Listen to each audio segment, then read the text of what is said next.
بسم اللہ الرحمن الرحیم۔ ناظرین السلام علیکم، میں ہوں آپ کا میزبان صابر شاکر، تازہ ترین خبروں، اطلاعات اور تبصروں کے ساتھ۔ آج ہے 21 جون اور دن ہے ہفتے کا۔ اس وقت میرے پاس ہے بریکنگ سٹوری۔ مغربی ذرائع ابلاغ پوری دنیا اس کی کھوج میں لگی ہوئی ہے کہ آخر یہ ماجرا کیا ہے، کیونکہ گزشتہ رات اب سے چند گھنٹے پہلے ایران میں کم کے قریب گرد و نواح میں زلزلہ محسوس کیا گیا، اور یہ صرف مخصوص ایریا میں ہوا، اور یہ زلزلے کا جھٹکا جو ہے وہ صوبے کم میں فردو نامی جوہری سائٹ، جو کہ ایران کی اہم ترین جوہری سائٹ ہے، جہاں پہ جوہری تنصیبات ہیں، جہاں پہ یورینیم افزود کیا جا رہا ہے، وہاں یہ زلزلے کے جھٹکے محسوس کیے گئے۔ اس کی شدت 5.1 تھی، اور عالمی ماہرین اس وقت اس کھوج میں لگے ہوئے ہیں کہ یہ ماجرا کیا ہے۔ ذرا تھوڑا سا میں آپ کو اس خبر کو کھنگالنے سے پہلے ایک بات ضرور کروں گا کہ ایران پر اسرائیل نے اچانک حملہ کیوں کیا، وہ کیا وجہ تھی اور وہ کیا اطلاع تھی، کیونکہ امریکن پریزیڈنٹ نے بھی یہ کہا اور نیتن یاہو نے بھی یہ کہا کہ ایران جو ہے وہ اپنا جوہری پروگرام مکمل کر چکا ہے، اور ایران کے پاس اتنا یورینیم افزود کر چکا ہے اور جوہری مواد ہے کہ وہ 9 جوہری ہتھیار تیار کر سکتا ہے۔ یہ بنیادی انفارمیشن تھی۔ یہ انفارمیشن کس نے دی؟ کیونکہ IAEA اس کی تردید کر رہا تھا، اور پھر ایران اور امریکہ کے مذاکرات ہو رہے تھے، اور مذاکرات کا حتمی راؤنڈ اتوار کو ہونا تھا، لیکن اس سے چند دن پہلے یہ سب کچھ کر دیا گیا۔ صرف 72 گھنٹے پہلے ایران پر حملہ ہوا، اور ایران کی ساری فوجی قیادت، جوہری سائنسدان اور پاسداران انقلاب کی لیڈرشپ کو قتل کر دیا گیا۔ یہ تھا اصل وجہ، اور اس کی وجہ کے پیچھے اب بہت سارے راز جو ہیں وہ کھل رہے ہیں۔ کل نیو جرسی میں صدر ٹرمپ کی میڈیا کے ساتھ انٹریکشن ہوئی، اور صدر ٹرمپ سے پوچھا گیا کہ جناب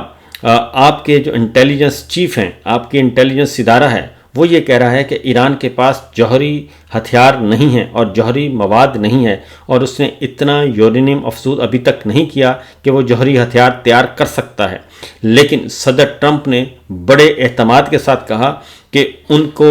اس انٹیلیجنس رپورٹ پہ اعتبار نہیں ہے، اور انٹیلیجنس کے حکام صحیح رپورٹ نہیں رکھتے۔ میرے پاس علم ہے کہ ایران جوہری ہتھیار اور جوہری تجربہ اور جوہری دھماکے کے بہت قریب ہے،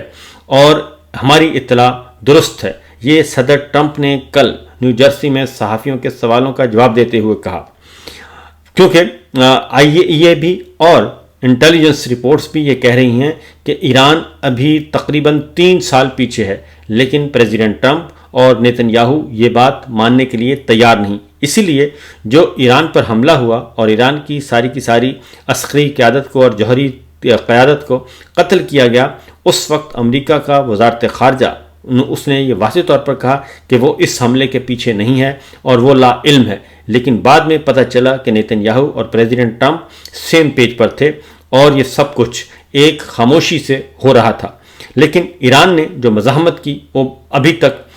اس کو بھی اسٹڈی کیا جا رہا ہے کہ یہ اندازہ کیوں غلط ثابت ہوا۔ اب جو ہمارے پاس اطلاعات ہیں، برطانوی جریدہ ایکسپریس کی رپورٹ میں بتایا گیا ہے کہ جوہری تنصیبات کے قریب زلزلے کا مرکز ہونے کے باعث یہ چہمگوئیاں شروع ہو گئی ہیں کہ ایران نے ایٹمی تجربہ کر لیا ہے،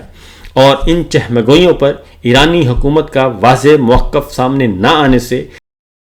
یہ افواہیں مزید زور پکڑ رہی ہیں۔ ایرانی خبر رساں ادارہ دی مرر کی رپورٹ کے مطابق ایرانی بلاگر کا کہنا ہے کہ زلزلہ ایرانی پاسداران انقلاب کی جانب سے کسی بڑی ٹیسٹنگ کا نتیجہ ہو سکتا ہے، لیکن تاحال ایران کے سرکاری یا قومی سطح کے نیوز چینل سے ان خبروں کی تصدیق نہیں ہو سکی۔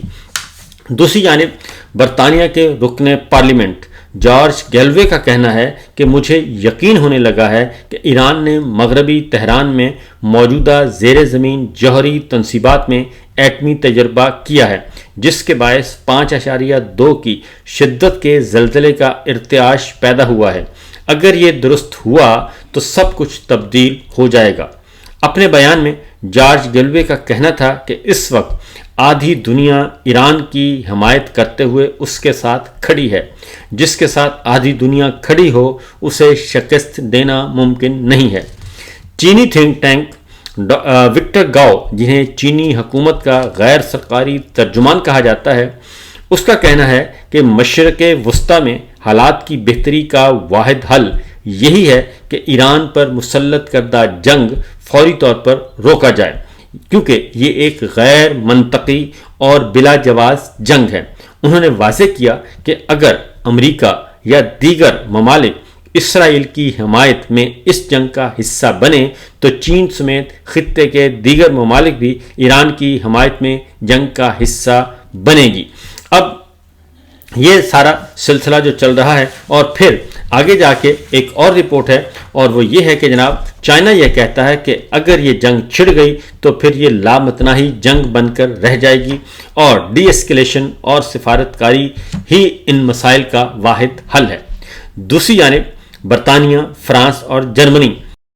کے وزرائے خارجہ کے ایرانی ہم منصب عباس عراقچی کے ساتھ 3 گھنٹے طویل مذاکرات ہوئے، جس کے بعد فریقین نے مسائل کا سفارت کاری کے ذریعے حل نکالنے کی ضرورت پر زور دیا۔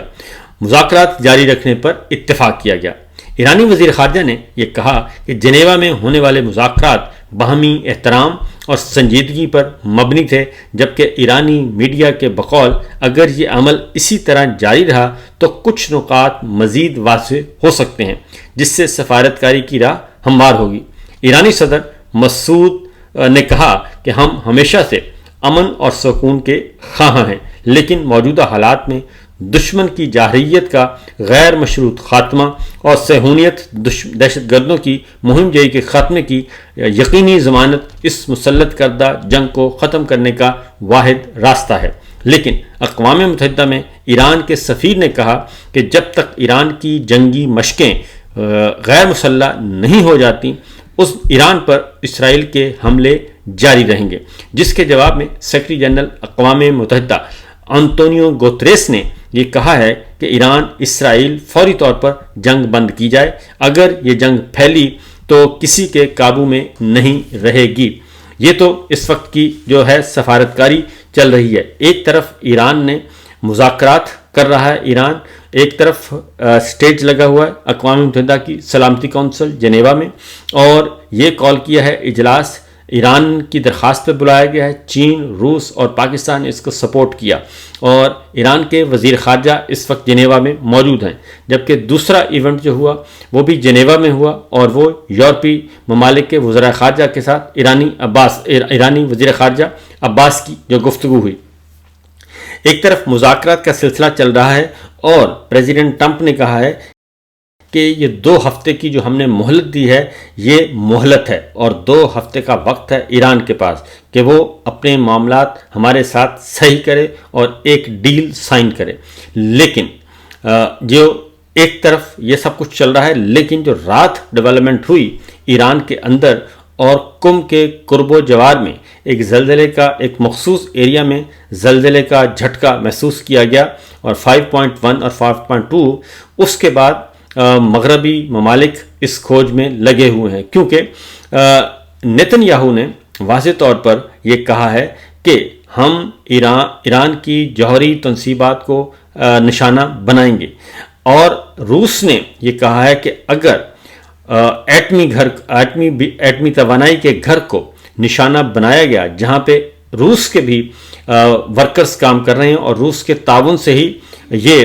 سائٹ موجود ہے، اگر اس کو نشانہ بنایا گیا دوبارہ تو پھر روس جو ہے وہ دیر نہیں کرے گا اس جنگ میں کودنے کے لیے، جس کے بعد یہ یقین دہانی کروائی گئی کہ اب یہ ایسا نہیں ہوگا۔ جبکہ دوسری جانب IAEA نے بھی خبردار کیا ہے، ایٹمی توانائی کی عالمی ایجنسی، اس نے بھی خبردار کیا ہے کہ اگر ایران کی کسی بھی جوہری سائٹ کو نشانہ بنایا گیا تو اس کے خطرناک نتائج برآمد ہوں گے، کیونکہ ان سائٹ پہ جو مین ان کا مرکز ہے وہاں پہ اتنا جوہری مواد موجود ہے، یورینیم افزود کیا ہوا جوہری مواد موجود ہے کہ اگر وہ لیک ہوا یا وہ پھیلا تو پھر یہ دور تک نقصان پہنچائے گا۔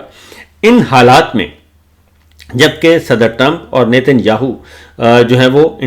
اپنے ہی انٹیلیجنس اداروں کی رپورٹس پہ بھی یقین کرنے کے لیے تیار نہیں ہیں، جبکہ مارچ 2025 میں اب آج سے 3 مہینے پہلے یہ رپورٹ